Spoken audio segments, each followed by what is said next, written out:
അന്യായ ബന്ധനങ്ങളെ അഴിക്കുക, മുഖത്തിന്റെ അഭിക്കയറുകളെ അഴിക്കുക, പീഡിതത്തെ സ്വതന്ത്രനായി വിട്ടയക്കുക, എല്ലാ മുഖത്തെയും തകർക്കുക. ഇതല്ലയോ എനിക്ക് ഇഷ്ടമുള്ള ഉപവാസം. യെശയ്യാ പ്രവാചകൻ പറയുന്നതാണ്, എനിക്ക് ഇഷ്ടമുള്ള ഉപവാസം എന്താണ്? ഒന്ന്, അന്യായ ബന്ധനങ്ങളെ അഴിക്കുക, മുഖത്തിന്റെ അഭിക്കയറുകളെ അഴിക്കുക. സ്തോത്രം. ഇതല്ലോ എനിക്ക് ഇഷ്ടമുള്ള ഉപവാസം. ഉപവാസം. സ്തോത്രം. ഈ അന്യായ ബന്ധനങ്ങൾ എന്നൊക്കെ പറയുമ്പോ നമ്മുടെ മനസ്സിലേക്ക് കയറി വരുന്ന ചിന്ത എന്താ? ഹല്ലേലൂയ, വേറെ ആരെങ്കിലും നമ്മളെ നശിപ്പിക്കുവാൻ വേണ്ടി ചില കാര്യങ്ങളൊക്കെ ചെയ്ത് ഇടുന്നൊരു കാര്യമാണെന്നൊക്കെ നമ്മൾ ചിന്തിച്ചുകൊണ്ടിരിക്കുന്നത്. രക്ഷിക്കപ്പെട്ട് സ്നാനപ്പെട്ട് ദൈവത്തെ ആരാധിക്കുന്ന ഒരു ദൈവത്തിന്റെ പൈതൽ ആമേൻ അവന്റെ പഴയ സ്വഭാവം ഒഴിവാക്കി കളയണം. അത് ഒരിക്കലും ഉയർന്നു വരരുത്. ഹല്ലേലൂയ. അതുമേൽ ജയമെടുക്കുവാൻ നമുക്ക് സാധിക്കണം. യെശയ്യാ പ്രവാചകൻ പ്രവചിക്കുകയാണ്, ചില അന്യായ ബന്ധനങ്ങളെ എന്ത് ചെയ്യണം? അഴിച്ചു കളയണം. ചുറ്റിപ്പറ്റിയിരിക്കുന്നത് എബ്രായരുടെ വായ്പകൾ കാണാൻ സാധിക്കും. ആകയാൽ സാക്ഷികളുടെ ഇത്ര വലിയ സമൂഹം നമുക്ക് ചുറ്റും നിൽക്കുന്നതുകൊണ്ട് മുറുകെ പറ്റുന്ന ഭാരം വിട്ട് നമ്മുടെ മുമ്പിൽ വെച്ചിരിക്കുന്ന ഓട്ടം സ്ഥിരതയോടെ ഓടുക. അപ്പോ മുറുകെ പറ്റുന്ന എന്തുണ്ട്? പാപം. ഹല്ലേലൂയ. അപ്പൊ അതിനെ നമ്മൾ ഒഴിവാക്കി. കർത്താവായ യേശു ക്രിസ്തുവിന്റെ രക്തത്താൽ ഒഴിവാക്കി. ആ വാക്യം ഒന്ന് എടുത്തേ. എനിക്കൊരു കൺഫ്യൂഷൻ വന്നത്. നമ്മളെപ്പോഴും പഠിച്ചിരിക്കുന്ന വചനങ്ങളൊക്കെ ആണെങ്കിൽ ഇപ്പൊ ഒരു ഇത് വന്നത് എബ്രായർ 12:1. ആകയാൽ നാമും സാക്ഷികളുടെ ഇത്ര വലിയൊരു സമൂഹം നമുക്ക് ചുറ്റും നിൽക്കുന്നത് കൊണ്ട് സകല ഭാരവും മുറുകെ പറ്റുന്ന പാപവും വിട്ട് നമുക്ക് മുമ്പിൽ വെച്ചിരിക്കുന്ന ഓട്ടം സ്ഥിരതയോടെ ഓടുക. നമുക്ക് മുമ്പിൽ വെച്ചിരിക്കുന്ന ഓട്ടം സ്ഥിരതയോടെ ഓടുക. അപ്പോ സകല ഭാരവും ഇതൊരു പ്രശ്നമുള്ള കാര്യമാണ്. പിന്നെ മുറുകെ പറ്റുന്ന പാപവും. സ്തോത്രം. ഇതിനെ നമ്മൾ വിടാൻ നമ്മൾ തയ്യാറായാണ് കർത്താവായ യേശു ക്രിസ്തുവിന്റെ പൈതങ്ങളായി തീർന്നത്. എന്നാൽ ഇടയ്ക്ക് എങ്ങാനും ആ പഴയ സ്വഭാവത്തിന്റെ ഏതെങ്കിലും പ്രവൃത്തികൾ കയറി വന്നാൽ അത് ഒരു വല്ലാത്തൊരു പ്രശ്നമാണ്. അന്യായ ബന്ധനമാണ്. എന്തുകൊണ്ടാണ് കർത്താവായ യേശു ക്രിസ്തു ആമേൻ ഹല്ലേലൂയ ആമേൻ കാത്തിരുന്ന് പരിശുദ്ധാത്മാവിനെ പ്രാപിക്കണം എന്ന് പറഞ്ഞത്? ഈ പരിശുദ്ധാത്മാവ് നമ്മളിൽ ഉണ്ടെങ്കിലേ നമുക്ക് ഇതിന്മേലൊക്കെ തിരിച്ചറിവുണ്ടാകുകയുള്ളൂ. അല്ലെങ്കിൽ നമ്മൾ തിരിച്ചറിയില്ല. ഒരു മനുഷ്യന്റെ ഉള്ളിലെ ജഡത്തിന്റെ പ്രവർത്തികൾ ആമേൻ ഹല്ലേലൂയ കടന്നു വരാതെ വണ്ണം നമ്മെ സൂക്ഷിക്കുന്നത് പരിശുദ്ധാത്മാവാണ്. സകല സത്യത്തിന് വഴി നടത്തും. ഹല്ലേലൂയ. അപ്പൊ നമ്മൾ ഈ പഴയ സ്വഭാവം എല്ലാം ആമേൻ ഹല്ലേലൂയ യേശുവിന്റെ രക്തത്താൽ ആമേൻ അത് അവസാനിപ്പിച്ചിരിക്കുക. ഇനി അത് ഉയർന്നു വരരുത്.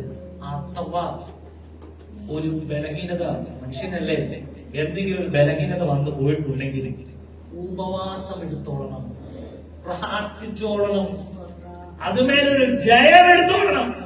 ഇവിടെ പറയുന്ന അന്യായ ബന്ധനങ്ങളെ അഴിക്കുക, മുഖത്തിന്റെ അമിക്കയറുകളെ അഴിക്കുക, പീഡിതരെ സ്വതന്ത്രയായി വിട്ടയക്കുക, എല്ലാ മുഖത്തെയും തകർക്കുക.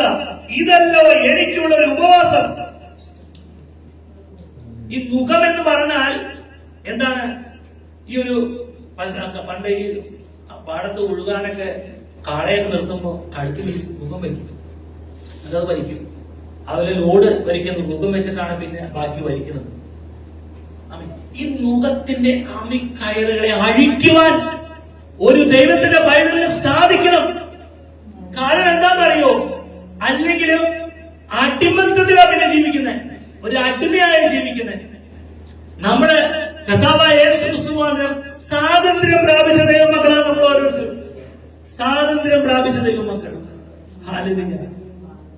നാം പ്രാർത്ഥിക്കുമ്പോൾ കേൾക്കുന്ന ഒരു ദൈവമുണ്ട്, അതുമേൽ മറുപടി നൽകുന്ന ഒരു ദൈവമുണ്ട്. നാം ദൈവത്തിന്റെ മക്കളാണ്. നുകത്തിന്റെ അമിക്കായകളെ അഴിക്കണം. അത് കെട്ടിപ്പിടിച്ച് ഭാരമാണ്, പ്രാർത്ഥിക്കും, ഭാരമാണ്. സ്തോത്രം. ചില മുറുകെ പറ്റുന്ന പാപം എത്ര പ്രാർത്ഥിച്ചാലും, ആമേൻ, അതുപോലെ ഏതെല്ലാം മീറ്റിംഗിൽ പങ്കെടുത്താലും, ആമേൻ, എന്നാലും ഒരു ചെറിയൊരു പാപം അതിങ്ങനെ അടിമയാക്കി കൊണ്ടുപോകാന്നേ നമ്മളൊക്കെ ചിന്തിക്കും ഒരു കുഴപ്പമില്ല. പക്ഷേ വളരെ സൂക്ഷ്മതയോടെ ദൈവത്തിന്റെ വചനത്തിന് മുന്നിൽ നാം നമ്മെ തന്നെ ശോധന ചെയ്യും. ഞാൻ എന്ന് തോന്നുന്നു. ഹല്ലേലൂയ. നമുക്ക് നിസ്സാരമായി തോന്നുന്നത് ഒന്നും ദൈവത്തിന്റെ മുന്നിൽ നിസ്സാരമല്ല, വലുതായില്ല. നിന്റെ അപ്പനെയും അമ്മയും ബഹുമാനിക്കുക എന്ന് വചനം പറഞ്ഞിട്ടുണ്ടെങ്കിൽ അപ്പനെയും അമ്മയും ബഹുമാനിച്ചോണം. ബഹുമാനിക്കാതെ അവരോട് തറുതല പറയുന്നവൻ മുഖത്തിന്റെ അമിക്കായർ അഴിച്ചിട്ടില്ല. മുഖത്തിന്റെ അമിക്കായറുകൾ അഴിച്ചിട്ടില്ല. അവരോടും അത് എതിർത്ത് പറയരുത്. അവരുള്ളത് കൊണ്ടാ നമ്മൾ ഈ ഭൂമിയിൽ ഉള്ളത്. സ്തോത്രം. അതുപോലെ തന്നെ ആമേൻ, ഏതെങ്കിലും ആമേൻ ആചാരാനുഷ്ഠാനങ്ങൾ നമ്മൾ ശ്രദ്ധിക്കുന്നുണ്ടെങ്കിൽ, അന്നത്തെ ഒരു ദിവസത്തിന് പ്രത്യേകതകൾ കൊടുക്കുന്നുണ്ടെങ്കിൽ, നമുക്കത് പറയാൻ പോലും പറ്റില്ല ഇവരൊക്കെ എന്താ ചിന്തിക്കണേന്ന്. ആമേൻ, ആമേൻ. അങ്ങനെയുള്ള കാര്യങ്ങൾക്കൊക്കെ ഒരു മുൻതൂക്കം കൊടുത്ത് അന്നത്തെ ദിവസം ഒരു വിസിറ്റിംഗ് ഒക്കെ പോലെ കാണാനും കേൾക്കാനും അങ്ങനെയൊക്കെ പോലെ വളരെ ശ്രദ്ധിക്കണം. നമ്മുടെ ആ അടിമത്തത്തിൽ കുടുങ്ങിയവരല്ല. ഈ ആചാരാനുഷ്ഠാനങ്ങളിൽ ഹല്ലേലൂയ. നമുക്കറിയാലോ ഏതൊക്കെയാ ഉള്ളതെന്ന്. ആമേൻ. ഇപ്പോ ഏപ്രിൽ കഴിയുമ്പോഴേക്കും അവന്റെ ഈസ്റ്ററും ഇതൊക്കെ കഴിഞ്ഞു, അതെല്ലാം കഴിഞ്ഞു. ഇനിയിപ്പോ ഓണത്തിന്റെ സീസൺ വരാൻ പോവാ. മുഖത്തിന്റെ ആമിക്കയറുകളെ അഴിച്ചോളം. കുടുങ്ങി അടിമയായിട്ട് കിടക്കരുത്. ഞാൻ അടിമയല്ല, ഞാൻ കർത്താവായ യേശുക്രിസ്തുവിൽ സ്വാതന്ത്ര്യം പ്രാപിച്ചതാ. ആമേൻ. അതുകൊണ്ട് ഇനി ആ കഴുത്തിൽ ആ സാധനം ഇല്ല. ഞാൻ കർത്താവുമായി നല്ലൊരു ബന്ധം. എനിക്കറിയാം എന്റെ കർത്താവ് എനിക്ക് വേണ്ടി ഇന്നും ദൈവത്തിന്റെ വലത്തുഭാഗത്ത് പക്ഷപാതം ചെയ്യുന്നതുകൊണ്ട് മാത്രമാണ് ഞാൻ ഇന്നും നിലനിൽക്കുന്നത്. അല്ലെ, ഇന്നും നിലനിൽക്കുന്നത്. തൊട്ട് താഴെ പറയുന്നത് എന്താ? ഹല്ലേലൂയ. പീഡിതരെ സ്വതന്ത്രരായി വിട്ടയക്കുക. അല്ലെ, പീഡിതരെ ഹല്ലേലൂയ സ്വതന്ത്രരായി വിട്ടയക്കുക. ആമേൻ. അന്നത്തെ കാലത്ത് ആ സമയം ഉണ്ടായിരുന്ന അടിമകൾ ഉണ്ടായിരുന്നു. അപ്പൊ അവരെയൊക്കെ സ്വന്തമായിട്ട് വിട്ടയക്കുന്നത് ആ ഒരു അന്നത്തെ കാലത്ത് രീതി. ഇന്നും അങ്ങനെ അടിമയായിട്ടുണ്ടോ ആരെങ്കിലും? അല്ലെ, കർത്താവ് യേശു ക്രിസ്തു മാത്രം എത്ര ഭംഗിയായി അല്ലെ. യേശുവിന് ആമേൻ ശേഷമുള്ള ജീവിതമാണ്. യേശുക്രിസ്തുവിന് ശേഷമുള്ള ജീവിതം. അല്ലാതെ യേശു ക്രിസ്തു ജനിച്ചെന്ന പോലെ അല്ല കണക്കൂട്ടുന്നത്. നമ്മളെല്ലാത്തിനും പറയാൻ പറ്റില്ലല്ലോ. ആമേൻ. യേശുക്രിസ്തുവിന് ശേഷം എത്രയോ സ്വാതന്ത്ര്യം പ്രാപിച്ചാണ് ആളുകൾ ജീവിക്കുന്നത്. എന്നാൽ എവിടെയെങ്കിലും ഒരു അടിമയെ പോലെ ജീവിക്കുന്നത് പീഡിതരെ സ്വതന്ത്രരെ വിട്ടയക്കാൻ നമുക്ക് സാധിക്കും. അവരോട് മല്ലിടരുത്. അവര് നിസ്സഹായരായിരിക്കാൻ, അവരെ ഹല്ലേലൂയ സഹായിക്കാൻ, അവരെ സംരക്ഷിക്കാൻ നാം ഓരോരുത്തരും ബാധ്യസ്ഥരാണ്. ഹല്ലേലൂയ. നമ്മുടെ ഇടയ്ക്കൊക്കെ കാണാറുണ്ടല്ലേ എന്തിനാവശ്യത്തിനൊക്കെ നമ്മുടെ മുന്നിലേക്ക് വന്നത് ആട്ടിപ്പായച്ചു വിടരുത്. ഹല്ലേലൂയ. അവർക്ക് അവരുടെ മനസ്സൊന്ന് ശാന്താവാൻ നമ്മളെ കഴിയുന്ന എന്തെങ്കിലും ചെയ്യാൻ നമുക്ക് സാധിക്കണം. ഹല്ലേലൂയ. നമ്മൾ വിചാരിക്കുമ്പോ എല്ലാവരും ഇപ്പൊ വലിയ കുഴപ്പമില്ലാണ്ട് ജീവിക്കണം. അല്ല, ബുദ്ധിമുട്ടുള്ള ആളുകളുണ്ട്. ആമേൻ. നമുക്ക് ദൈവം നമ്മുടെ കരങ്ങളിൽ ഹല്ലേലൂയ സാമ്പത്തികമായി നന്മകളൊക്കെ ദൈവം തന്നിട്ടുണ്ടെങ്കിൽ അതൊക്കെ പയ്യെ അങ്ങനെ ബുദ്ധിമുട്ട് അനുഭവിക്കുന്നവർക്ക് നമുക്ക് ഹെൽപ്പ് ചെയ്യാൻ, അവരിൽ നിന്ന് സ്വതന്ത്രരായ ഒരു നേരത്തെ ഭക്ഷണത്തിനാണെങ്കിൽ ഓക്കെ, അതിന് വേണ്ടിയിട്ടാണ്. ആമേൻ. ഒരു നേരം താമസിക്കാനാണ്, അത് അതിന് വേണ്ടിയിട്ട്. ഒരു വണ്ടിയിൽ ഒരു യാത്ര ചെയ്യാനോ, ഒന്ന് ഒരു സ്ഥലത്ത് എത്തിക്കാനോ, അതിനു വേണ്ടി. ഒരു കാര്യം പ്രത്യേകം പറയണം, പ്രത്യേകം ശ്രദ്ധിക്കണം. വണ്ടിയിലെ യാത്രകളൊക്കെ നല്ലതാണ്, പക്ഷെ ഓരോരുത്തരെ കയറ്റുമ്പോൾ ഇന്നത്തെ കാലം വളരെ ഗൗരവത്തോടെ ശ്രദ്ധിക്കണം. എന്താ ഏതാണ്ട് സ്ഥലം അവരുടെ ബാഗിൽ എന്തെങ്കിലും ഉണ്ടെങ്കിൽ നമ്മുടെ ലൈഫ് തീരും. അപ്പൊ അത് വളരെ പ്രാർത്ഥനയോടെ ഓരോരുത്തർ മുഖം കണ്ടറിയാലോ. ദൈവത്തിന്റെ ബൈബിളാണെങ്കിൽ വ്യക്തമായിട്ട് മനസ്സിലാക്കി തരും. അല്ലെങ്കിൽ പോയി കൊടുക്കും. ഇപ്പൊ അത്രയും മനസ്സിലാക്കി അല്ലെങ്കിൽ പോയി കൊടുക്കും. ഈ കൈ കാണിക്കുന്നതിന് ബാഗിൽ എന്തൊക്കെ ഉണ്ടെന്നുള്ളത് ദൈവത്തിന് മാത്രം അറിയില്ല. അടുത്തതില് പോലീസ് നായ കേട്ട അവിടെ റോഡിൽ നിൽക്കണ്ട, ഇത് നായക്ക് മണം കിട്ടുമ്പോ കാര്യം മനസ്സിലാവും. അപ്പൊ കൊണ്ടുപോയ വാഹനം നമ്മുടെ വാഹനം ആയി തരുത്.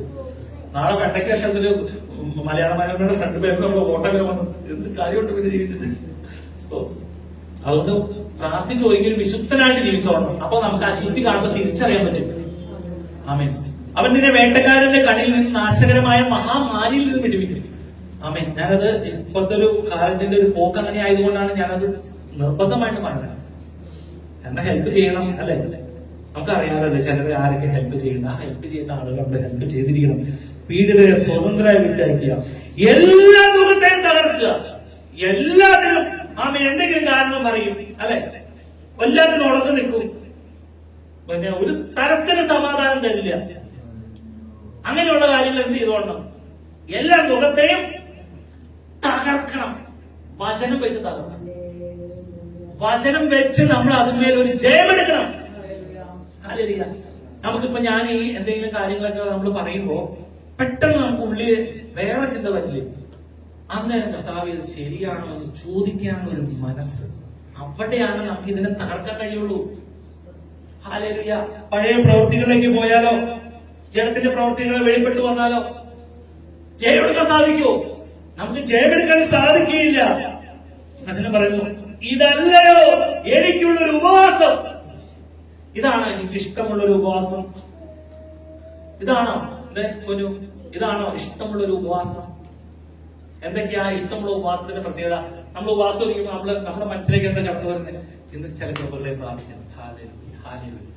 ഇതുമേൽ ഇപ്രകാരം ഒരു പ്രാർത്ഥനയോടുകൂടി ഇരുന്നാൽ നമ്മൾ പ്രതീക്ഷിക്കുന്നതിൽ അപ്പുറത്തേക്ക് ദൈവം നമ്മെ മാറ്റി. ഹല്ലേലൂയ. ആമേൻ. നമ്മളൊക്കെ ഉപവാസം ലഭിക്കും. ആമേൻ. ഫ്ലെക്സ് 3 ദിവസത്തെ ഉപവാസ പ്രാർത്ഥന പാസ്റ്ററിന്റെ പേരുകളൊക്കെ എഴുതി വെക്കും. സാധാരണ ഭവനം നോട്ടീസിന് റോട്ടിലും വീട്ടിലും അവിടെയൊക്കെ കിടക്കുന്നത്, ചർച്ചിലും കിടക്കുന്നതാണ്. അന്നെന്താണ് നടക്കുന്നത്? ഇപ്പൊ ഉപവാസത്തിന്റെ രീതി വേറെയാണ്. പക്ഷെ അന്നത്തെ ഉപവാസം കണ്ടോ?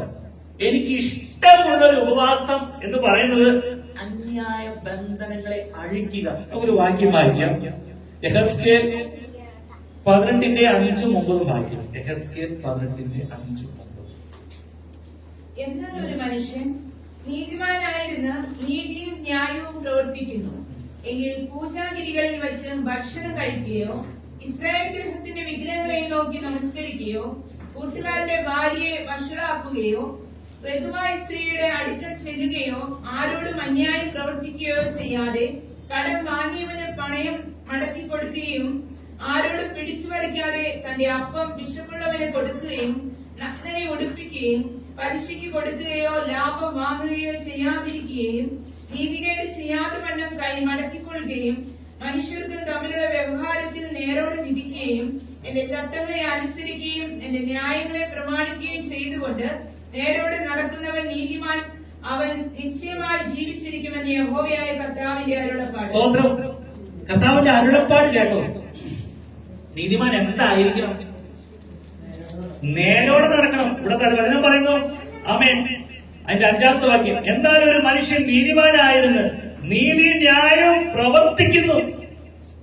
ഒരു മനുഷ്യൻ നീതിമാനായിരുന്നാൽ അവന്റെ ജീവിതത്തിൽ അവന്റെ പ്രവർത്തികൾ എന്തുണ്ടാവും? നീതി ഉണ്ടായിരിക്കും, ന്യായവും ഉണ്ടായിരിക്കും. ഇപ്പോ പ്രിയദർശിനി ബസ് ഗവൺമെന്റ് പുറപ്പെടുവിച്ചുകൊണ്ട് ബസ് ടിക്കറ്റ് സ്ത്രീകൾക്ക് കൊടുക്കണ്ട അല്ലെ? സ്ത്രീകൾക്ക് കൊടുക്കണ്ട. അതില്ലാതിരുന്ന സമയത്ത് പൈസ കൊടുക്കണമായിരുന്നു. അപ്പോ കണ്ടക്ടറെ കാണാതെ നൈസായി ഇറങ്ങിപ്പോണത് നീതിയല്ല. ഈ കണ്ടക്ടർമാരൊക്കെ ഇവരിങ്ങനെ ഒരുപാട് ആളുകളൊക്കെ കണ്ട് ചിലപ്പോ ഇതുങ്ങൾക്ക് പൊട്ടതോ കിട്ടിയതാണോ ഇല്ലാത്തതാണോ എന്ന് അറിയില്ല. അതുകൊണ്ടാണ് ഈ ഗവൺമെന്റ് ബസ്സുകളിലൊക്കെ ഇടയ്ക്ക് ഒരു ചക്കർ കയറുന്നത്. കയറുമ്പോ ടിക്കറ്റ് ചോദിക്കുന്നില്ല. എവിടെയാണ് കയറിയ? എന്നെ സ്ഥലത്തും കയറി പൂട്ടോടെ ഒരു നല്ലൊരു കൂട്ടോടെ കണ്ടക്ടർ അത്ര പ്രാവശ്യം ആൾക്കാരുടെ കൂട്ടം ഒന്നും കൂസലില്ലാണ്ടിരുന്നില്ല അല്ലേ? നമ്മുടെ ഭാഗത്തൊരു നീതി ഉണ്ടായിരുന്നു. കടയിൽ കയറുമ്പോൾ ചില്ലറ മേടിക്കണം, പൈസ കൊടുത്തിട്ട് സാധനം കൊടുത്ത് ബാക്കി പൈസ തരുമ്പോൾ ഇതുങ്ങൾ മനുഷ്യരല്ലേ? ചിലപ്പോ വീട്ടിൽ നിന്നൊക്കെ വിളിച്ച് പിള്ളേരെ എന്തെങ്കിലും കാണിച്ചു എന്നൊക്കെ പറഞ്ഞ എനിക്ക് വൈഫിന്റെ സാധനത്തിനൊക്കെ വേണമെന്നൊക്കെ പറഞ്ഞിട്ട് അപ്പൊ അതൊക്കെ ഇങ്ങനെ ചിന്തിച്ച് ഈ എന്തെങ്കിലും ആവശ്യങ്ങൾ വരുമ്പോ എല്ലാം ഒപ്പിക്കാൻ പറ്റാതെ വരുമ്പോ ഇവരുടെ മൈൻഡിൽ മാറിപ്പോ ഈ കണക്കൂറൊക്കെ തെറ്റിപ്പോകും. അപ്പൊ നമ്മള് 200 കൊടുത്തു കഴിയുമ്പോ നമുക്ക് തിരിച്ച് 500 ബാക്കിയിട്ട് നമുക്ക് കുറച്ച് ചിലറിന് തന്നെ മിണ്ടാണ്ട് പോക്കറ്റിലുണ്ട് പോലെ നമ്മുടെ ഭാഗത്തൊരു ന്യായമുണ്ടായിരിക്കണം. ന്യായമുണ്ടായിരിക്കണം. സ്തോത്രം. അവിടെ വചനം പറയുന്നത് എന്താ? എന്നാൽ ഒരു മനുഷ്യൻ നീതിമാനായിരുന്നു, നീതിയും ന്യായവും പ്രവർത്തിക്കുന്നു. അങ്ങനെയുള്ള ഒരു വ്യക്തി ഈ പൂജാഗിരികളിൽ വെച്ച് ഭക്ഷണം കഴിക്കുകയോ ഇസ്രായേൽ ഗ്രഹത്തിന്റെ വിഗ്രഹങ്ങളെ നോക്കി നമസ്കരിക്കുകയോ കൂട്ടുകാരന്റെ ഭാര്യയെ വഷളാക്കുകയോ തുറന്ന് വായിക്കുന്നത് നമുക്ക് മനസ്സിലാക്കാൻ സാധിക്കും.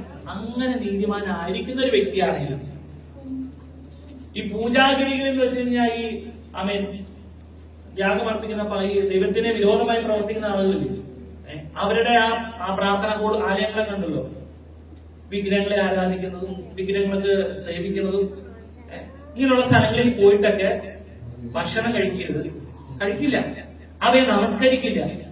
കൂടെയുള്ള ആളുകൾ ഇതൊക്കെ ചെയ്യുന്നവരാണെങ്കിൽ അവരെ അതിന്റെ ഒരു വഴിപാട് നമ്മുടെ അടുത്ത് കൊണ്ടുവരുമ്പോൾ നമ്മൾ അതിനോട് നോ എന്ന് പറയും. കാരണം എന്താ? നാം നീതിമാനാണ്. അങ്ങനെ ഇരിക്കുന്ന ഒരു നീതിമാനാണ് എന്റെ ചട്ടങ്ങളെ അനുസരിക്കുകയും എന്റെ ന്യായങ്ങളെ പ്രമാണിക്കുകയും ചെയ്തുകൊണ്ട് നേരോടെ നടക്കുന്നവൻ. ആമേൻ, ഹല്ലേലൂയ. നീതിമാൻ അവൻ നിശ്ചയമായി ജീവിച്ചിരിക്കുന്നു. യഹോവയുടെ അരുളപ്പാട്, ആ ഒരു അരുളപ്പാട് രക്ഷിക്കപ്പെട്ട നാൾ മുതൽ നമുക്ക് ലഭിച്ചിട്ടുണ്ടല്ലേ? അല്ലേ? ഈ പ്രമാണമല്ലേ നമ്മുടെ കയ്യിലിരിക്കുന്നത്? ഈ വചനമല്ലേ നമ്മുടെ കയ്യിലിരിക്കുന്നത്? ഈ വചനമനുസരിച്ചല്ലേ ഞാനും നിങ്ങളും ജീവിക്കുന്നത്? വചനം പറയുന്നത് എന്റെ ചട്ടങ്ങളെ അനുസരിക്കുകയും ഇതിൽ പറഞ്ഞിരിക്കുന്നതിന് വിരുദ്ധമായി നിൽക്കാതെ എന്താണോ അനുസരിക്കാൻ പറഞ്ഞത് അനുസരിക്കുന്ന ഒരു വ്യക്തിയായി ഞാനും നിങ്ങളും മാറിയിട്ടുണ്ടെങ്കിൽ വചനം പറയുന്നു, ഹല്ലേലൂയ, എന്റെ ചട്ടങ്ങളെ അനുസരിക്കുകയും എന്റെ ന്യായങ്ങളെ പ്രമാണിക്കുകയും ചെയ്തുകൊണ്ട് നേരോടെ നടക്കുന്നവൻ നീതിമാൻ. സ്തോത്രം, സ്തോത്രം. ദൈവത്തിന്റെ വചനം വായിക്കുമ്പോൾ ദൈവത്തിന്റെ ഒരു വചനം നമ്മോട് ഇടപെടുമല്ലേ? അത് ദൈവം നമ്മോട് സംസാരിക്കുന്നതാണെന്ന് എത്ര പേർക്ക് തിരിച്ചറിയാം? ദൈവമാണ് നമ്മോട് സംസാരിക്കുന്നത്. ഹല്ലേലൂയ. നമ്മള് ന്യൂസ് പേപ്പർ വായിക്കുമ്പോൾ നമുക്കുണ്ടാകുന്ന ആ ഒരു ഇംപ്രഷൻ എന്ന് പറഞ്ഞാൽ എന്താ? ആ നേരത്ത് വന്നത് അത് ദൈവമാണോ? ലോകം ആമേൻ ഇത് തീക്കായി സൂക്ഷിച്ചിരിക്കുന്ന അവിടേക്ക് തീക്കായി സൂക്ഷിച്ചിരിക്കുന്ന ഒരു അനുഭവത്തിലേക്കല്ല പിന്നെ വന്നത്. നമ്മള് ആമേൻ ഇനി വന്ന ആ നേട്ടങ്ങളും കാര്യങ്ങളെല്ലാം ഈ ന്യൂസ് പേപ്പറിൽ വായിച്ച് ഇവിടെ അങ്ങോട്ട് കുറെ വർഷങ്ങൾ ജീവിക്കുന്ന ഒരു കാഴ്ചപ്പാടിലായിരിക്കും. അതിനെ കുറിച്ചൊന്നും ചിന്തിക്കുക പോലുമില്ല നമ്മളത്. അപ്പൊ ഇനിയിപ്പോ ആലുവയിൽ വന്ന മെട്രോ തൃശ്ശൂർക്ക് പോകുമ്പോൾ ഞാൻ തൃശ്ശൂർക്ക് യാത്ര ചെയ്യുന്നതൊക്കെ അത് ആത്മാവല്ല വചനം വായിക്കുമ്പോൾ കിട്ടുന്നത്. തൃശ്ശൂർക്ക് വന്നപ്പോ സമ്മതിക്കുന്ന ചെറിയ പുഞ്ചിരി പറഞ്ഞു തരുന്നുണ്ട്. 5 മിനിറ്റ് കൊണ്ട് തൃശ്ശൂർ സ്തോത്രം. അത് നമുക്ക് ദൈവം ഒരുക്കിയിട്ടുണ്ടെങ്കിൽ ദൈവം നമുക്ക് തരും. സ്തോത്രം. പക്ഷെ നമ്മൾ വചനം വായിക്കുമ്പോൾ നമുക്ക് ലഭിക്കുന്ന എന്താ? ആ ചിന്ത ഈ ചിന്തയൊന്നല്ല, കർത്താവിന്റെ സന്നിധി. സ്തോത്രം, സ്തോത്രം, ഹല്ലേലൂയ. അവിടേക്ക് ഞാൻ പോകാനുള്ള ഒരു ഒരുക്കം. അതല്ലേ ഈ ചട്ടങ്ങളെ അനുസരിക്കുകയും ന്യായങ്ങളെ പ്രമാണിക്കുകയും ചെയ്യുന്നത്. ഹല്ലേലൂയ. സ്തോത്രം. പ്രമാണിക്കുകയും ചെയ്യും. ഹല്ലേലൂയ. അവൻ നീതിമാൻ, അവൻ നിശ്ചയമായി ജീവിച്ചിരിക്കും. ഇത് ആരുടെ അരുളപ്പാടാ? ആരുടെ അരുളപ്പാടാ? യഹോവയുടെ അരുളപ്പാട്. സ്തോത്രം. യഹോവയുടെ അരുളപ്പാട് ലഭിച്ച ദൈവമക്കളാണ് നമ്മൾ ഓരോരുത്തരും. നിശ്ചയമായി അവൻ ജീവിച്ചിരിക്കും. ആമേൻ, ഹല്ലേലൂയ. നോക്കിയേ, നമുക്കെന്താ ലോകപ്രകാരമുള്ള ജീവിതം നയിക്കാൻ നമ്മുടെ ആരെങ്കിലും ചെയ്തില്ലെങ്കിൽ കുറ്റപ്പെടുത്താൻ പറ്റുമോ? ഇല്ല. നമുക്കതിന്റെ അവസരം നമ്മുടെ കയ്യിലിരിക്കുക. പക്ഷെ നമ്മൾ ചെയ്യാത്തത് ഒരു കാലത്ത് ഈ തെറ്റൊക്കെ ഞങ്ങൾ ചെയ്തുകൊണ്ടിരുന്നു. ഈ പറഞ്ഞ ഞാനടക്കം ചെയ്തുകൊണ്ടിരുന്നു. പക്ഷേ രക്ഷിക്കപ്പെട്ട നാൾ മുതൽ എന്റെ ജീവിതത്തിന് വ്യത്യാസം വന്നു. ജഡത്തിന്റെ പ്രവൃത്തികളെ അവസാനിപ്പിച്ചു. അതാണ് ദൈവവൈതന്റെ പ്രത്യേകത. ഈ ചട്ടങ്ങളും ഈ ന്യായങ്ങളും അവൻ നമ്മെ എന്തിലേക്ക് നിർത്തി? നീതിമാൻ എന്ന പദവിയിലേക്ക് ഉയർത്തി. ദൈവത്തിന്റെ കൽപ്പനയെ ലഭിച്ചു, അല്ലെ? അരുളപ്പാട് ലഭിച്ചു. അവൻ നിശ്ചയമായി ജീവിച്ചിരിക്കും. നമ്മൾ ഉപേക്ഷിച്ച പ്രവൃത്തികൾ എന്തൊക്കെയാണെന്ന് വായിച്ചു നോക്കണ്ടേ? ഗലാത്യ ലേഖനം അതൊന്ന് വായിക്കാം. ഗലാത്യ ലേഖനം 5-ാം അധ്യായം 19-20 വായിക്കാം. ജഡത്തിന്റെ പ്രവൃത്തികളോ ദുർനടപ്പ്, അശുദ്ധി, ദുഷ്കാമം, വിഗ്രഹാരാധന, വ്യഭിചാരം, പക, പിണക്കം, ജാരശങ്ക, ക്രോധം, ശാഠ്യം, ദുർന്നപക്ഷം, ഭിന്നത, അസൂയ, മദ്യപാനം, വെരുക്കൊത്ത് മുതലായവ ഇന്ന് വെളിവാകുന്നു. ഈ വക പ്രവർത്തിക്കുന്നവർ ദൈവരാജ്യം അവകാശമാക്കുകയില്ല എന്ന് ഞാൻ മുമ്പേ പറഞ്ഞതുപോലെ ഇപ്പോഴും നിങ്ങളോട് മുൻകൂട്ടി പറയുന്നു. നോക്കിയേ, ജഡത്തിന്റെ പ്രവർത്തികളോ ദുർനടപ്പ്. ഇത് ഉപേക്ഷിച്ച വ്യക്തികളാണ് നീതിമാൻ. ദുർനടപ്പ് ഉപേക്ഷിച്ച വ്യക്തികളാണ് നീതിമാൻ എന്ന പദവിയിലേക്ക് കടന്നു വരുന്നത്. പിന്നെ അശുദ്ധി. അശുദ്ധി അശുദ്ധി എന്ന് പറയുന്നത് എന്താ? ശുദ്ധിയില്ലാതെ ചെയ്യുന്ന സകലതും അശുദ്ധിയുള്ളതാണ്. ശുദ്ധിയില്ലാതെ ദുർനടപ്പ് ഒരു വശത്ത്, അശുദ്ധി. ആമേൻ. നമ്മൾ ദൈവം ശുദ്ധീകരിച്ചാണല്ലേ ഈ ശരീരത്തെ. ഇത് അശുദ്ധിപ്പെടുത്തുന്നത് എന്താ? ജഡം നമ്മളെ എപ്പോഴെങ്കിലും എന്തെങ്കിലും തരത്തിൽ അശുദ്ധിപ്പെടുത്തുന്ന പ്രവൃത്തി നമ്മളോട് സംസാരിക്കാറുണ്ടോ? അങ്ങനെ സംസാരിക്കുന്നുണ്ടെങ്കിൽ ഹല്ലേലൂയ, എന്നെ കേൾക്കുന്ന പ്രിയമുള്ളവരെ, ആമേൻ, നാം ദൈവത്തിൽ നിന്ന് അകന്നകന്ന് പോവുക. ഇതിനോട് ശ്രദ്ധ കൂടുതൽ കൊടുക്കുമ്പോൾ ഈ അശുദ്ധി എന്താ സംഭവിക്കുന്നത് അറിയാമോ? ആമേൻ, നമുക്ക് ദൈവത്തിന് മുന്നിൽ നിവർന്നു നിൽക്കാൻ പോലും പറ്റാത്ത രീതിയിലേക്ക് മാറും. ഇപ്പൊ കുളിക്കുകയും തുണി കഴുകിയും ഡ്രസ്സും ഒന്ന് വൃത്തിയാക്കുകയും ചെയ്യാതെ ആമേൻ 4 ദിവസം കൊടുത്തുകൊണ്ടാണ് ബംഗാളികളെ അല്ലെങ്കിൽ ബീഹാറികളുടെ ആൾക്കാരുടെ പാസ് ചെയ്യുമ്പോൾ നിങ്ങൾക്ക് എന്തുകൊണ്ടോ തോന്നണേ? ഇപ്പൊ ഈ ക്യൂല് ആശുപത്രിയിലൊക്കെ പോകും, ക്യൂല് നിൽക്കുമ്പോ കുളിക്കാത്ത ഫ്രണ്ടിലോ നിൽക്കണമെങ്കിലും അല്ലെ. ഞാൻ കഴിഞ്ഞ ദിവസം നമ്മുടെ മറ്റൊരു ആശുപത്രിയിൽ ചെന്നപ്പം ഈ പിള്ളേർക്ക് വേണ്ടി ക്യൂ കൊടുക്കാനാണ്. അപ്പൊ എന്റെ മുന്നിൽ ഒരു കുട്ടിയെ നിന്ന് അതിന്റെ മുടിമെന്ന് പറഞ്ഞ മണമൊക്കെ അടിച്ചിട്ട് അപ്പോന്നാലും ഞാൻ ചെറിയൊന്നും ഇങ്ങനെ എന്തായാലും ഇത് പോരണം, ഇവനെ ക്ലാസ്സിൽ കൊണ്ടൊന്ന് ആക്കിയിരിക്കണം. ഒരു സുഖം തോന്നൂല നമുക്ക്, ആകെ ഡിപ്രഷൻ ആയിട്ട് അല്ലെ. നമ്മുടെ ശരീരത്തിൽ നിന്നൊക്കെ വന്നത് ഹല്ലേലൂയ, ആമേൻ, ഹല്ലേലൂയ, നല്ല ശുദ്ധിയുള്ള സ്മെല്ലൊക്കെ ഉണ്ട്. അല്ലാണ്ട് തലോണയുടെ മണമൊക്കെ എന്നാണിത്. വളരെ വളരെ ശ്രദ്ധിക്കണം നമ്മളൊക്കെ. ആമേൻ. അത് ആ ഒരു അനുഭവത്തിൽ അശുദ്ധിയില്ല ഉള്ള പ്രവൃത്തി ചെയ്യുമ്പോൾ ദൈവം നമ്മളോട് ഇങ്ങനെയൊക്കെ തന്നെയാണ് കാണിക്കണേ അല്ലെ. ദൈവം നമ്മളോട് ഇങ്ങനെ പെരുമാറും. അപ്പൊ നമ്മുടെ ജീവിതത്തില് ഒരു ശുദ്ധിയുള്ള പ്രവൃത്തി ഉണ്ടായിരിക്കണം. ശുദ്ധി. അതുപോലെ തന്നെ ദുഷ്കർമ്മം, വിഗ്രഹാരാധന, ആഭിചാരം, പക, പിണക്കം, ജാരശങ്ക, ക്രോധം, ശാഠ്യം, ദ്വന്ദ്വപക്ഷം, ഭിന്നത, അസൂയ, മദ്യപാനം, വെറിക്കൂത്ത്. ഹല്ലേലൂയ. ഈ വക പ്രവർത്തിക്കുന്ന സകല മനുഷ്യനും മനസ്സിലാക്കണം, നമ്മെ ദൈവം സ്വതന്ത്രരാക്കിയതാണ്. നുഖത്തിന്റെ അഭിപ്രായങ്ങളെ അഴിച്ചുവിട്ടതാണ്. നാം കർത്താവിന്റെ സന്നിധിയിൽ നിലവിളിച്ചപ്പോൾ അതുമേലെല്ലാം ദൈവം പ്രവർത്തിച്ചു, ഒരു വിടുതൽ ലഭിച്ചു. ഇനി ഈ ഒരു പ്രവൃത്തി വന്ന അന്യായ ബന്ധനമാണ്. അന്യായ ബന്ധനം. ഈ ഒരു ബന്ധനം എന്ന് പറയുന്നത് നിസ്സാര കാര്യമല്ല. പക എന്ന് പറഞ്ഞാൽ എന്താണെന്നറിയോ? പക, ഉള്ളിക്കിടക്കുന്ന ദേഷ്യം, പക. പിന്നെന്താ? ഹല്ലേലൂയ, ആഭിചാരം. പിന്നെന്താ? ഹല്ലേലൂയ, പിണക്കം, ജാരശങ്ക. ഇപ്പൊ എനിക്ക് ഏറ്റവും ഉദാഹരണപ്പെടുത്താൻ പറ്റിയ സഹോദരന്മാരോട് പറയട്ടെ. ആമേൻ. ഇപ്പൊ ഷിനുവിനെ മുന്നിൽ ശ്യാമിപ്പുണ്ട്, ലിറ്റോ ഇരിപ്പുണ്ട്. എനിക്ക് ഷിനുവിനോട് എന്തെങ്കിലും ഒരു ദേഷ്യം വന്നു ഇരിക്കട്ടെ, ഞാൻ ഈ പക വെച്ച് ഷിനുവിനോട് പെരുമാറിക്കൊണ്ടിരുന്ന ഷിനുവിന് എന്നോട് തിരിച്ചറിയാൻ പറ്റില്ല. ഞാൻ ചിരിച്ചുകൊണ്ടല്ലേ ഈ പണിയൊക്കെ ചെയ്യുന്നത്, തിരിച്ചറിയാൻ പറ്റുന്നില്ല.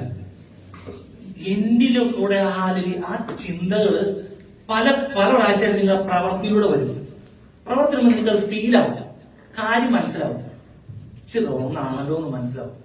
പിന്നെ ഇതുവരെ നയിച്ച ആത്മാവായിരിക്കില്ല പിന്നെ നമ്മെ നയിക്കുന്നത്. അല്ലെങ്കിലും ആളുടെ സംസാരത്തിലൊക്കെ ഒരു പ്രത്യേകത. പിന്നെ നമ്മൾ ആര് നയിക്കും? ഈ വ്യക്തിയിൽ വ്യാപരിക്കുന്ന ആത്മാവ് ആമീൻ നമ്മളെ കിടന്ന് ഭരിക്കാൻ നോക്കും. ഇത് പതിയെ പതിയെ പതിയെ നമുക്കൊരു ബന്ധനമായിട്ട് മാറും. ഉണ്ടോ ഇല്ലയോ എന്നത് ചിന്തിച്ചു നോക്കിക്കോ. ഓരോരുത്തരും ചിന്തിച്ചു നോക്കിക്കോ, ഉണ്ടോ ഇല്ലയോ എന്നത്. നിസ്സാര കാര്യമല്ല. ഇപ്പൊ നമുക്ക് ആരോടെങ്കിലും അങ്ങനെ ഉള്ളിലുണ്ടെങ്കിൽ ആ പക വളർന്നു വരുമ്പോൾ ഹല്ലേലൂയ, നമ്മുടെ പ്രവൃത്തികളിലും നമ്മുടെ സംസാരത്തിലും നമുക്ക് കർത്താവിന്റെ സന്നിധിയിൽ നിന്ന് പ്രാർത്ഥിക്കുകയും ചെയ്യും അല്ലെ. ഇതെല്ലാം ഗതിയുണ്ട്. പക എന്ന് പറയുന്നത് ആമേൻ, ഹല്ലേലൂയ. അതുപോലെ തന്നെ ഹല്ലേലൂയ, ആമേൻ, പിണക്കം. ഈ ജാരശങ്ക എന്ന് പറയുന്നത് എന്താ? അവസരത്തിന് വേണ്ടിട്ടേ അല്ലേ? ജോസഫ് അവസരം കിട്ടുമ്പോ കൊടുക്കാൻ വേണ്ടി കാത്ത് 25 വർഷം കഴിഞ്ഞാലും വേണ്ടി കൊടുത്തിട്ടേ പോകുള്ളൂ.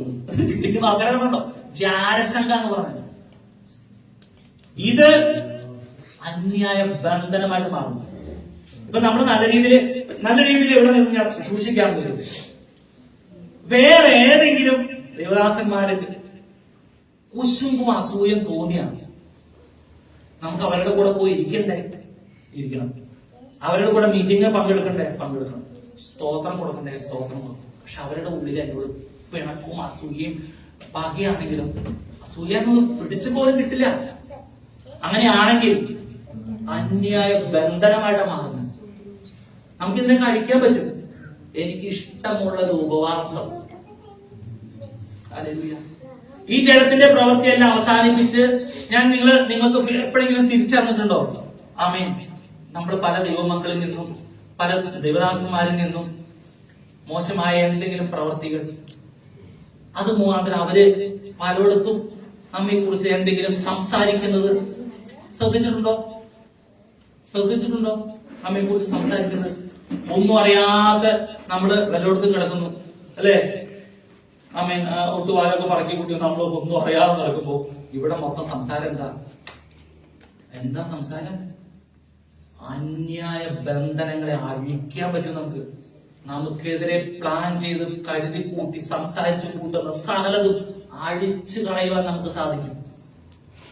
ഈ മുഖത്തിന്റെ അമിക്കയറുകൾ അല്ലെങ്കിൽ ഇത് പല ആളുകളും പറയുമ്പോൾ നമുക്ക് സ്വാതന്ത്ര്യം അവരുടെ ഇടയിൽ നഷ്ടപ്പെടൂലേ? നമുക്കൊരു വീട്ടിൽ ചെല്ലുമ്പോൾ നമ്മെ കുറിച്ച് മോശമായ കാര്യങ്ങൾ പറഞ്ഞ് പരിപ്പിച്ച് വെച്ചേക്കാം. എന്തായിരിക്കും എന്റെ സ്ഥിതി? നമ്മൾ അവിടെ കയറി ചെന്നാൽ അവർക്ക് നമ്മളോട് സന്തോഷം ഉണ്ടാവും, നമുക്കൊരു സമാധാനം. എന്തൊക്കെ നമ്മളോട് ഇങ്ങനെയൊക്കെ പെരുമാറണം, ദേഷ്യപ്പെട്ടൊക്കെയാണല്ലോ പെരുമാറുന്നത്, ഞാൻ എന്ത് ചെയ്തിട്ടാ ഇവിടെ നിങ്ങൾ ശുശ്രൂഷിക്കുന്ന, ഞാൻ എന്ത് ചെയ്തിട്ടാ ഇവരെന്നോട് ഇങ്ങനെ പെരുമാറുന്നത്? സ്തോത്രം അല്ലേ? നിങ്ങൾ ഫീൽ ചെയ്തിട്ടുണ്ട് എപ്പോഴെങ്കിലും? നിങ്ങൾക്ക് അതൊക്കെ തിരിച്ചറിയണം. ഇതൊക്കെ തിരിച്ചറിയണം. ഹല്ലേലൂയ. ഇതൊക്കെ അന്യായ ബന്ധനങ്ങളാണ്. ഇതിനെ നമുക്ക് കഴിക്കാൻ പറ്റും. ഉപവാസത്തോടും പ്രാർത്ഥനയോടും ഇരുന്നാൽ ഇതിനെ ജയിലെടുക്കാൻ സാധിക്കും. ഈ ആവിചാരം എന്ന് പറഞ്ഞാൽ എന്താ? ആവിചാരം ശമൂവേലിന്റെ പുസ്തകത്തിൽ വായിക്കുന്നത് ആവിചാരം, മത്സരം, ആഭിചാരം പോലെയും ശാഠ്യം, മിഥ്യാപൂജയും വിഗ്രഹാരാധന പോലെയാണ്. അപ്പൊ ഈ ആഭിചാരം എന്താ? മത്സരം അല്ലേ? നമുക്ക് ചില കാര്യങ്ങളൊക്കെ ചെയ്യാന്ന് പറയുമ്പോ മത്സരത്തോടെ ചെയ്യുന്ന പ്രവൃത്തി കണ്ടിട്ടുണ്ടോ? മത്സരത്തോടെ ആ മത്സര ചിന്ത നിങ്ങൾ ചിന്തിച്ചോ? അത് ആഭിചാരത്തിലേക്കാണ് പോകുന്നത്. ആഭിചാരത്തിലേക്ക് ഇനി ശാഠ്യം കാണിച്ചാൽ നമ്മൾ കുഞ്ഞുങ്ങളൊക്കെ സ്കൂളിൽ പോവും, അതുപോലെ വരെയൊക്കെ ചെയ്യും. ഹല്ലേലൂയ. സ്കൂള് 10 മണിക്ക് മക്കളെ സ്കൂൾ കൊണ്ട് 9 മണിക്ക് സ്കൂൾ. ഞാൻ 10 മണിക്ക് വരുള്ളൂ വാശി പിടിച്ചാലോ? നമ്മൾ ആരെങ്കിലും വാശി പിടിക്കാനോ? 10 മണിക്ക് വരുള്ളൂ. പ്രാർത്ഥന ഹോളിൽ കടന്നു വരുമ്പോഴും നമുക്കൊരു ഉറപ്പുണ്ടായിരിക്കണം. ഞാന് വാശിയും ശാഠ്യവും കാണിക്കുന്ന ആളല്ല. സമയത്തിന് കാര്യങ്ങൾക്കൊക്കെ പോകണം, ഞാൻ അങ്ങനെ പോവുള്ളൂ എന്ന് പറയുന്നത് ശരിയല്ല. വചനപ്രകാരം ശരിയല്ല. ദൈവത്തിന്റെ സന്നിധി സ്തോത്രം. ആ ആരാധന ടൈമിങ് അതിൽ നമ്മളെല്ലാം ഒരുമിച്ച് കടന്നു വരും. എന്നിട്ടാണ് പ്രാർത്ഥിച്ച് മഹാപരിശുദ്ധനായ ദൈവമേ, എന്താ കാരുണ്യവാനും നിത്യജനമായ ദൈവമേ, പരിശുദ്ധനായ ദൈവമേ, അല്ലെ? നമ്മൾ അങ്ങനെയൊക്കെ പ്രാർത്ഥിക്കുന്നത്. എന്നെ കേൾക്കുന്ന പ്രിയമുള്ളവരെ, നമ്മളിന്ന് അറിയാതെ പോകുന്ന പല കാര്യങ്ങളും ബന്ധനമായിട്ട് മാറും. ഹല്ലേലൂയ. ഒരു വ്യക്തിയുടെ വളർച്ചയിൽ കുശുമ്പ് തോന്നി, ഹല്ലേലൂയ, അവനെ നിരാശപ്പെടുന്ന വാക്കുകൾ പറഞ്ഞ് ആ മനുഷ്യൻ പെട്ടുപോകും. ചിലപ്പോ ഒരു മനുഷ്യനാണ്, അവൻ ദൈവത്തിന്റെ സന്നിധിയിൽ നിലവിളിച്ച് പ്രാർത്ഥിച്ചുകൊണ്ടിരുന്നു. വിട്ടുകൊടുക്കാതെ അവരെ ഉപദ്രവിച്ചുകൊണ്ടിരുന്നാലോ? യോബിന്റെ പുസ്തകം വായിക്കുന്നവരുണ്ട്, ഉയർന്നു വരുന്ന മരത്തെ അതിനെ കടവെട്ടി കളഞ്ഞാൽ ഇനി അത് മുളച്ചു വരാതിരിക്കാൻ വേണ്ടി അന്നത്തെ ഡീസലോ മറ്റേ മെർക്കുറിയോ എന്തെങ്കിലൊക്കെ ഇട്ട് ഉണക്കി അതിന്റെ പേര് മണ്ണിൽ പട്ടുപോയാലും വചനം പറയുന്നു, ജലത്തിന്റെ ഗന്ധം തട്ടുമ്പോൾ മണ്ണിൽ പട്ടുപോയ വേര് പൊട്ടിക്കിടത്ത് അതൊരു ഉയർന്ന വൃക്ഷമായി മാറും. സ്തോത്രം. എന്നെ കേൾക്കുന്ന പ്രിയമുള്ള, ഒരു വൃക്ഷത്തിന് അത്രയേറെ പ്രത്യാശയുണ്ടെങ്കിൽ യേശുവിന്റെ രക്തത്താൽ വീണ്ടെടുക്കപ്പെട്ട ദൈവമക്കളായ ഞാൻ നിങ്ങൾ മനസ്സിലാക്കണം. നമ്മൾ വീണുപോയാൽ, ഒരു വ്യക്തിയുടെ വാക്കുമേൽ നമ്മൾ തകർന്നു പോയാൽ, കർത്താവേ എന്നൊന്ന് നിലവിളിച്ചാൽ മതി. നമ്മളോട് ദൈവം മനസ്സലിന് നാം എങ്ങനെയായിരുന്നോ ദൈവത്തിന്റെ സന്നിധിയിൽ ആ അവസ്ഥയിലേക്ക് ദൈവം എത്തിക്കും. നമുക്ക് ഈ അന്യായ ബന്ധനങ്ങളൊന്നും ബന്ധനമല്ല പ്രിയപ്പെട്ടത്. നമ്മൾ വ്യാപരിക്കുന്ന ശക്തി ഉണ്ടല്ലോ, റബ്ബർ പന്ത് അടിക്കുന്ന പോലെ തിരിച്ചടിച്ചെടുത്ത് ഒരു പേടിയും പേടിക്കണ്ട. അഭിഷക്തനെ തൊടരുത് എന്ന് പറഞ്ഞ ശുശ്രൂഷിക്കുന്ന ഭാഷമാരെ കുറിച്ചാണ്, ഇവിടെ ഇരിക്കുന്ന എല്ലാവരെയും കുറിച്ചാണ്. അഭിഷക്തനെ തൊടരുത്, അവർക്കൊരു ദോഷവും ചെയ്യരുതെന്ന് പറഞ്ഞിരിക്കുന്നത് എന്നെ കുറിച്ചല്ല. എല്ലാവരും പറയുന്നത് പ്രസംഗിക്കുന്നത് ശുശ്രൂഷിക്കുന്ന ഭാഷ അല്ല. എല്ലാ നേരവും മക്കളെ, കർത്താവ് യേശു ക്രിസ്തു യോഹന്നാനെ കുറിച്ച് സാക്ഷ്യം പറഞ്ഞെന്താ? സ്ത്രീകളിൽ നിന്ന് ജനിച്ചവൻ യോഹന്നാനേക്കാൾ വലിയവൻ ആരുമില്ല. എന്നാൽ നമ്മള് യോഹന്നാനേക്കാൾ ആ പദവിയിലേക്ക് എത്തുന്ന എന്താ? സ്വർഗരാജ്യത്തിൽ ഏറ്റവും ചെറിയവൻ എന്തായി തീരും? അവനേക്കാൾ വലിയവനായി തീരും. അവിടെ ചെന്നിട്ട് നമ്മുടെ ഈ പ്രവൃത്തിയുടെ പ്രതിഫലം കണ്ടേ, അവിടെ ചെന്നിട്ട് സ്തോത്രം. നമ്മളിവിടെ പ്രാർത്ഥനയ്ക്ക് വരുന്നുണ്ട്, കൂട്ടായ്മയോഗങ്ങൾക്ക് പങ്കെടുക്കുന്നുണ്ട്, ഉപവാസ പ്രാർത്ഥനയ്ക്കെല്ലാം പങ്കെടുക്കുന്നുണ്ട്. പക്ഷേ നമുക്ക് വേറെ പ്രവൃത്തി, ദൈവമായിട്ട് വേറെ പ്രവൃത്തിയൊന്നും ഇല്ലെങ്കിലോ ഇങ്ങനെയൊക്കെ പോയാൽ സ്വർഗത്തിൽ എത്തും എന്നൊരു ഉറപ്പുണ്ട്. പക്ഷെ പ്രതിഫലങ്ങളൊന്നും ഇല്ലാതെ നമ്മൾ മാറി നിൽക്കേണ്ടി വരും. പോകില്ല എന്ന് ഞാൻ പറയില്ല, കാരണം വീട്ടിൽ നിന്ന് ബൈബിൾ വായിച്ച് പ്രാർത്ഥിച്ച് ഞായറാഴ്ച ആരാധനയ്ക്ക് വരും, കൂട്ടായ്മത്തിനും വരും, അങ്ങനെ പോകില്ല എന്ന് പറയില്ല, അത് വിശുദ്ധിയിലായിരിക്കും. പക്ഷേ അതിന് പ്രതിഫലങ്ങളെ ഒന്നും ഇല്ലാതെ മാറി നിൽക്കേണ്ടി വരും. അതുകൊണ്ട് ഹല്ലേലൂയ, ആമേൻ. കർത്താവ് നമുക്ക് ഒരുക്കിയിരിക്കുന്ന ശ്രേഷ്ഠത അനുഭവിക്കാൻ വേണ്ടി ആമേൻ ഹല്ലേലൂയ പരിശുദ്ധാത്മാവിന് പൂർണ്ണമായി വിധേയപ്പെട്ട് ആമേൻ ഹല്ലേലൂയ ഇങ്ങനെയുള്ള ചിന്തകളൊക്കെ നിങ്ങൾ ശ്രദ്ധിച്ചു നോക്കിയിട്ടുണ്ടോ? ഹല്ലേലൂയ നമ്മളൊക്കെ ഇരുന്ന് ശക്തമായിട്ട് പ്രാർത്ഥിക്കുന്നുണ്ടാ നമുക്ക് എതിരെ കടന്നു വരുന്ന ദുഷ്ടന്റെ തീയമ്പുള്ള തിരിച്ചുപോയി അടിക്കുന്നത് നമുക്കത് നിസ്സാരമായിട്ട് തോന്നും. ആ തിരിച്ചവിടെ പ്രവർത്തിക്കുമ്പോൾ ആമേൻ ഹല്ലേലൂയ ഇവർക്ക് അറിയാം ഇതെന്താ സംഭവം. ആമേൻ നമ്മളോട് ക്ഷമ പറയാനും നമ്മളോട് അടുത്തേക്ക് വരാനൊക്കെ തുടങ്ങും. സ്തോത്രം, സ്തോത്രം. നമ്മുടെ ദൈവമക്കളെ ഹല്ലേലൂയ നമ്മൾ ചിന്തിച്ചു നോക്കിയേ, നാം സൂക്ഷ്മതയോടെ ഭൂമിയിൽ ജീവിച്ചില്ല എങ്കിൽ നാം ചെയ്യുന്ന ഓരോ പ്രവൃത്തിയും ഹല്ലേലൂയ സ്വർഗത്തിൽ ഹല്ലേലൂയ പ്രവേശിക്കാൻ പറ്റാത്തൊരവസ്ഥയിലേക്കാണ് നീങ്ങുന്നത് എന്ന് തിരിച്ചറിയുന്നത്. ശ്രദ്ധയോടെ അല്ല എന്നുണ്ടെങ്കിൽ ആമേൻ. ഇവിടെ എന്താ പറയണെന്താ? Hallelujah, amen hallelujah. ആഭിചാരം, പക, പിണക്കം, ജാരസംഘം, ക്രോധം, ശാഠ്യം, ദ്വന്ദ്വപക്ഷം, ഭിന്നത. ഈ ദ്വന്ദ്വപക്ഷം തന്നെ എന്താ? ഒരാളെ നമ്മൾ ഒറ്റപ്പെടുത്തും, ബാക്കി മൂന്നെണ്ണം ഒന്നിച്ചു. ആ 3 പേരും കൂടി പല രീതിയിൽ ആ മനുഷ്യനോട് സംസാരിച്ചാൽ അത് തകർന്നു പോകും, മാനസികത തകർന്നു. അങ്ങനെ ഞാനും നിങ്ങളും മാതിരി ഏതെങ്കിലും വ്യക്തി പ്രാർത്ഥിക്കാൻ പോലും പറ്റാതെ ഒരു ദിവസം ചെലവഴിച്ചിട്ടുണ്ടെങ്കിൽ കണക്ക് കൊടുക്കേണ്ടി വരും. ആരാ ഈ അന്യ ബന്ധനം പണിയാൻ പറഞ്ഞത്? ദൈവത്തിന്റെ ആത്മാവാണ്. ഈ മരിച്ചുപോയ അവസാനിപ്പിച്ച ജഡത്തിന്റെ പ്രവൃത്തി കുത്തിപ്പൊക്കിയതല്ലേ? സ്തോത്രം. ഇതൊന്ന വശം. പിന്നെന്താ? ഹല്ലേലൂയ, ആമേൻ. ഭിന്നത ഉണ്ടാക്കുന്ന വാക്കുകൾ, പ്രവൃത്തികൾ, ഭിന്നത. നമുക്കൊരു ഒരുമ വേണ്ട എല്ലാ കാര്യത്തിലും. ഇപ്പൊ നമ്മൾ പല ഭവനത്തിൽ താമസിക്കുക, ഓക്കെ, സമ്മതിച്ചു. ആമേൻ. കാറുകളൊന്നും ഒഴിക്കുമ്പോ നമ്മൾ ഇനി എവിടെയായിരിക്കും? ആരുപേരും മറ്റൂരും ആയിരിക്കുമോ? പിന്നെ നെടുമ്പാശ്ശേരിയിലായിരിക്കോ? നമ്മളെല്ലാവരും കർത്താവിന്റെ സന്നിധിയിലെ അമ്മച്ചി, നമ്മളെല്ലാവരും കർത്താവിന്റെ സന്നിധിയിൽ. അവിടെ സന്തോഷം മാത്രം, അവിടെ ദുഃഖമില്ല. സ്തോത്രം, ആമേൻ ഹല്ലേലൂയ. അതുപോലെ അസൂയ, മദ്യപാനം, വെറിക്കൂത്ത് എന്നിവ പ്രവർത്തിക്കുന്നവർ ദൈവരാജ്യം അവകാശമാക്കിയില്ല. നമുക്ക് ദൈവരാജ്യം അവകാശമാക്കണം. നമ്മുടെ ലക്ഷ്യം അതാണ്. ഹല്ലേലൂയ. സമയം ഓടിച്ച് കടന്നു പോകുന്നല്ലോ. ആമേൻ. നമുക്ക് ഒരു വാക്യം വായിക്കാം. വെളിപ്പാട് പുസ്തകം 21-ാം അധ്യായം അതിന്റെ 8-ാമത്തെ വാക്യം.